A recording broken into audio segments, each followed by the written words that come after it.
Hello everyone, আশা করি সকলে ভালো আছেন।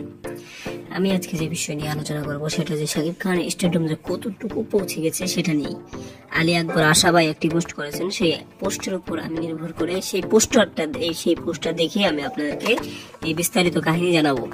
তো আর কথা না বাড়িয়ে জানানো যাক যে কি এখানে নিউজ করা হয়েছে।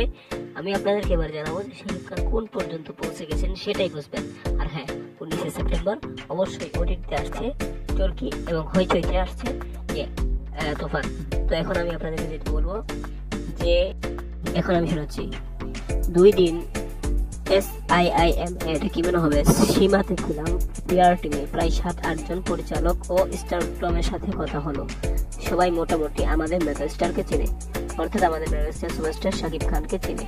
এই বিষয়টা বলেছেন আলী আকবর আশা ভাই। তাহলে বুঝেন যে শাকিব খানের পাওয়ারটা কতটুকু উপরে চলে গেছে। তো আজকের ভিডিওটি এ পর্যন্তই। ধন্যবাদ পুরো ভিডিওটি দেখার জন্য।